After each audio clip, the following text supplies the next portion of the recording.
Okay, picture this. You've got a pounding headache, maybe a fever, so you reach right into your medicine cabinet. Chances are you're grabbing a product made by Bayer. I mean, they're an absolute staple in practically every American household, right? A true titan of modern medicine, a brand that's pretty much synonymous with relief and healing. But what if I told you that this very same company, the one responsible for your everyday pain relief, actually has a history deeply entangled with some of the darkest, most horrifying chapters of human history? Welcome to our Explainer, where we're going to dive into the incredible and honestly terrifying dual nature of Bayer. Seriously, just think about it. What if the company that cures your headache also fueled global nightmares? It is definitely tough to reconcile the helpful, sterile little bottles sitting on our bathroom shelves with some truly horrifying historical atrocities. But that is exactly the journey we're taking together today. We are going to trace the explosive rise, the devastating falls, and the chilling moral compromises of a chemical giant. Let's jump right in with Section 1, From Dyes to Pharmaceuticals, the colorful origins of a chemical giant. So here's a wild fact. Bayer didn't actually start out in medicine at all. Back in the 1850s, the Industrial Revolution was booming across the globe, and one of the biggest economic drivers of this era was the textile industry. Making mass-produced clothing meant you needed mass-produced dyes. But at the time, dyes were extracted strictly from nature, plants, insects, roots. That made them incredibly rare and wildly expensive. Then in 1856, a young college student named William Perkin was actually trying to create a synthetic drug for malaria. Well, he failed, but his failed experiment left behind this incredibly vibrant synthetic purple dye.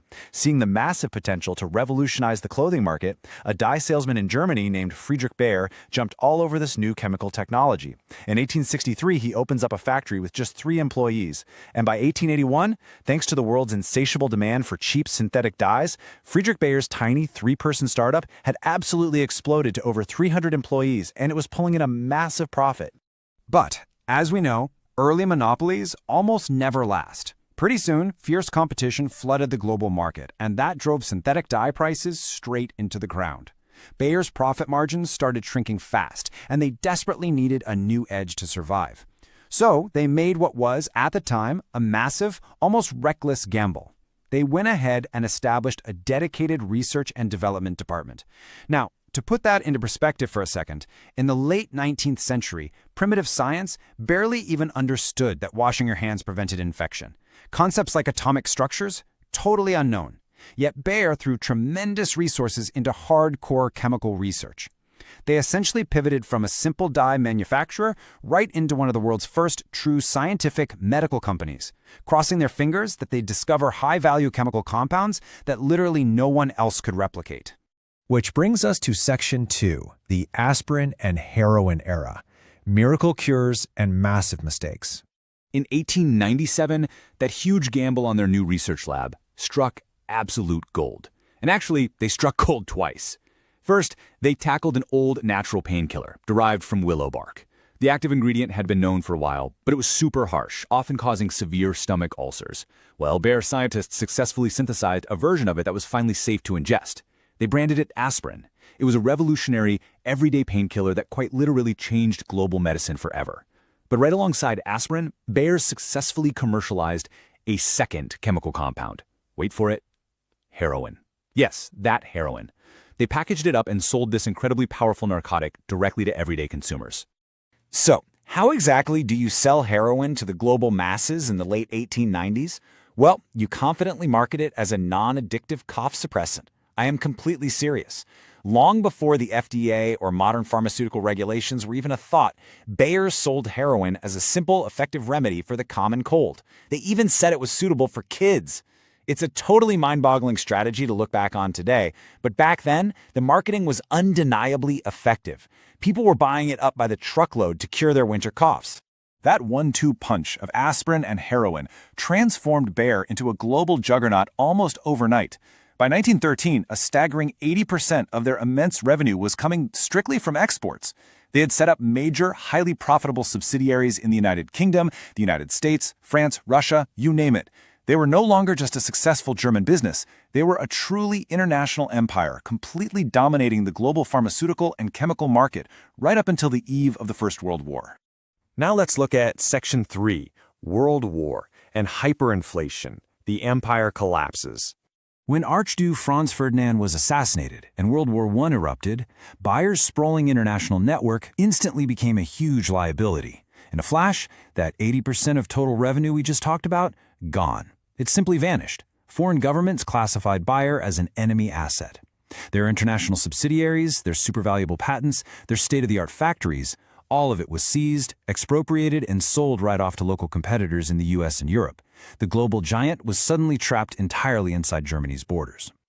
Stripped of their global medical market, Bayer quickly pivoted to survive by fully integrating into the German war economy. They shifted their massive chemical factories away from making everyday painkillers and cough suppressants and instead started supporting the Kaiser's military efforts. Because of their deep expertise in chemical engineering, they actually became a primary producer of high-yield explosives. And, even more darkly, they utilized their advanced chemical knowledge to manufacture poison gases and chemical weapons for use on the battlefields of Europe. But as history shows, backing the Central Powers proved to be completely disastrous. After Germany's defeat, the nation's economy was left in absolute ruins. This triggered the infamous Weimar Republic hyperinflation. To really understand the sheer desperation of this era, you have to picture people literally taking wheelbarrows full of cash to the store just to buy a single loaf of bread. By 1923, the exchange rate hit an incomprehensible 4.2 trillion German marks to a single US dollar. Domestic profits were entirely wiped out by a completely worthless currency. So, once a global titan, the company was now facing total financial ruin and desperately looking for a lifeline. And that leads us directly into Section 4, the IG Farben monster. A deal with the devil. To avoid total bankruptcy in 1925, Bayer agreed to a monumental merger with its biggest German competitors.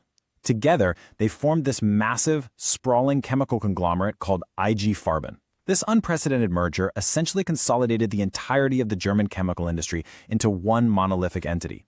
Economically, it was an incredibly effective move that saved the individual businesses from going under. But it also created a corporate entity so massive, so powerful, and so heavily industrialized that it would very quickly become deeply entangled with the rise of the Third Reich.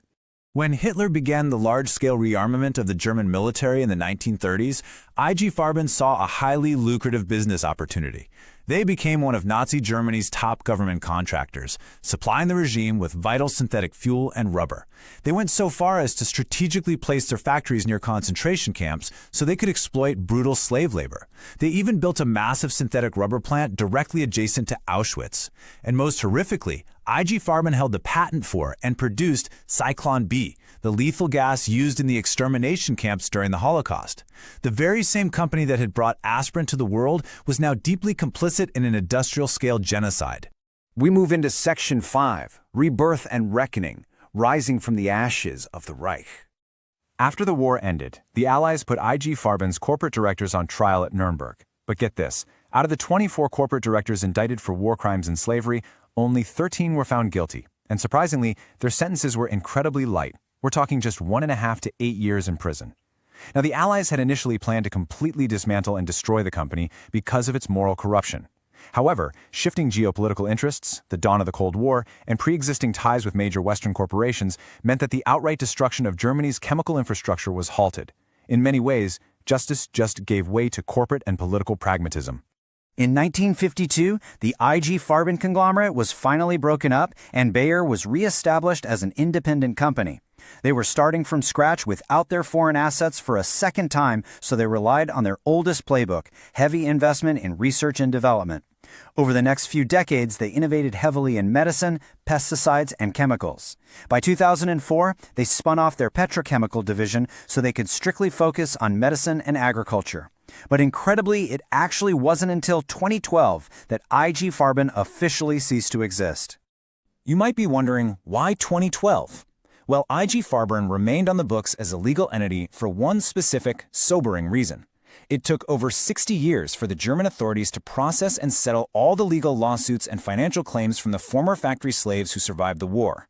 The ghost of this corporate monster lingered well into the 21st century. It served as a quiet, bureaucratic reminder of the staggering human costs behind the chemical empire. Today, Bayer continues its mission of innovating in healthcare, agriculture, and modern medicine. But exploring their past really leaves us with a profound question. Can a modern corporation truly make the world a better place when its foundations are built on such a dark history? It forces us to critically re-examine corporate legacies. The next time you reach into your medicine cabinet for a simple painkiller, remember